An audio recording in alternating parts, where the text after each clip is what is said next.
Cell chapter में topic आता है cell envelope and its modification. तो ये एनवलप क्या होता है हम यही पढ़ेंगे।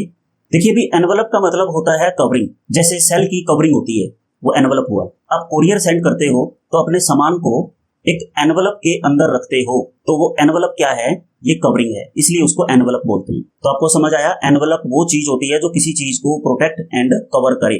तो एनवलप को डिटेल में समझ लेते हैं। इट इज 3 लेयर्ड, मतलब इसमें 3 लेयर प्रेजेंट है। First outer layer is glycocalyx, middle वाली लेयर क्या है, सेल वॉल, और सबसे नीचे वाली लेयर क्या होगी, प्लाज्मा मेम्ब्रेन। तो envelope is equal to glycocalyx, wall and plasma membrane. Next point है सिंगल प्रोटेक्टिव यूनिट की फॉर्म में होती है एनवलप, मतलब है ये 3 लेयर, बट ये तीनों लेयर एक प्रोटेक्टिव यूनिट के रूप में काम करती है। अब इन तीनों लेयर में फर्स्ट आउटर पार्ट है ग्लाइकोकैलिक्स। ग्लाइकोकैलिक्स के बारे में सिर्फ 2 ही बातें। एक तो ये थिकनेस में वेरी करती है, किसी सेल में थिन होगी, किसी सेल में थिक होती है, ये डिफरेंस है। प्लस इनकी कंपोजिशन भी डिफरेंट होती है। कंपोजिशन का मतलब है किसी में वो लूज हो सकती है, किसी में हो सकती है, किसी में कोई कंपाउंड हो सकता है, किसी में दूसरा कंपाउंड हो सकता है। तो यहाँ इसकी प्रॉपर्टी अगर लूज शीट की फॉर्म में है तो उसको बोलते हैं स्लाइम लेयर, अगर वो थिक है, टफ है, तो उसको बोलेंगे कैप्सूल। तो ग्लाइकोकैलिक्स 2 फॉर्म में प्रेजेंट हो सकती है, स्लाइम लेयर और कैप्सूल की फॉर्म में। तो भाई सेकंड पार्ट हम पढ़ रहे हैं सेल वॉल। सेल वॉल देखो, सेल वॉल का मेन काम होता है to maintain shape of the cell, क्योंकि सेल वॉल रिजिड होती है, उसकी वजह से सेल को एक शेप मिलती है, अदरवाइज सेल जल्दी बर्स्ट हो सकती है। सेकंड पॉइंट है सेल वॉल का, इट प्रोवाइड सपोर्ट, क्योंकि थिक सेल वॉल होती है तो वो सेल को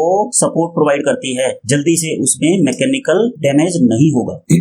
तीसरा, ये डिक्रीज करता है बर्स्टिंग। बर्स्टिंग मतलब वो फट ना जाए, उस पॉसिबिलिटी को कम करेंगे। एंड कोलैप्सिंग, सेल कोलैप्स भी हो सकती है, फट भी सकती है। तो इन दोनों ही सिनेरियो में अगर कोई रिजिड कवरिंग हो तो वो कोलैप्सिंग भी डिक्रीज करेगी और बर्स्टिंग भी डिक्रीज करेगी। तो ना सेल कोलैप्स होगी ना सेल फटेगी। तो सेल वॉल के 3 फंक्शन आ गए, शेप को मेंटेन करना, सपोर्ट प्रोवाइड करना और उसको फटने से, कोलैप्स होने से बचाना। नाउ थर्ड पार्ट है प्लाज्मा मेम्ब्रेन। तो प्लाज्मा मेम्ब्रेन सबसे नीचे की लेयर है, ये सेलेक्टिवली परमिएबल होती है। तो परमिएबल का मतलब होता है कि अपने आर पार किसी चीज को गुजरने देना, और सेलेक्टिव का मतलब क्या है कि अपने आर पार गुजरने तो देना है, किसी को नहीं गुजरने देना, किसी को गुजरने देना है। मतलब हम सेलेक्टिव होते हैं। मैं गेट पे खड़ा हूं तो मैं सेलेक्टिव हूं, जो हमारा बंदा है उसको मैं जाने दूंगा, जो हमारा नहीं है उसको मैं नहीं जाने दूंगा। तो इसको हम क्या बोलेंगे, सेलेक्टिव परमिएबिलिटी। तो प्लाज्मा मेम्ब्रेन भी यही काम करती है, सेल के आर पार हर एक मॉलिक्यूल आयन को नहीं जाने देती, सेलेक्टेड को जाने देती है, सेलेक्टेड को ही एंट्री देती। सेकंड पॉइंट है प्लाज्मा मेम्ब्रेन का, इंटरेक्ट विद आउटर एनवायरनमेंट। तो आप ये बताओ कि मान लो सेल के ऊपर मेम्ब्रेन है,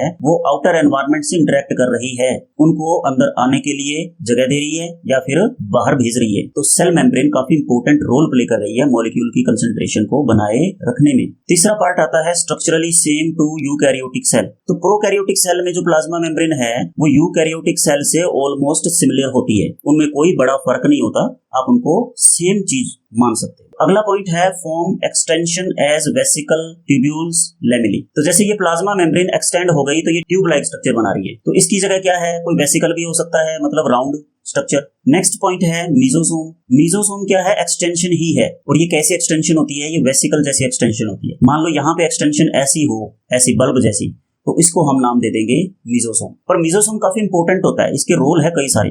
मोस्ट इंपोर्टेंट पार्ट है मीजोसोम इस टॉपिक में। देखिए रोल क्या है, ये वॉल फॉर्मेशन में हेल्प करेगा, जब सेल डिवाइड हो रही होगी तो बीच में से वॉल बनाएगा। ये डीएनए रेप्लिकेशन में हेल्प करेगा, तो सेल के अंदर एक डीएनए होता है, उसकी दूसरी कॉपी बनाने में हेल्प करेगा। रेस्पिरेशन सिक्रीशन में हेल्प करते हैं, इनके ऊपर रेस्पिरेटरी एंजाइम चिपके हुए होते हैं, तो वो रेस्पिरेशन में हेल्प करेंगे। Increase surface area for enzyme action. तो अगर कोई मीजोसोम इस टाइप का है तो ये सरफेस एरिया बढ़ गया, यहाँ पे एंजाइम ज्यादा नंबर में है तो ज्यादा काम कर सकते हैं।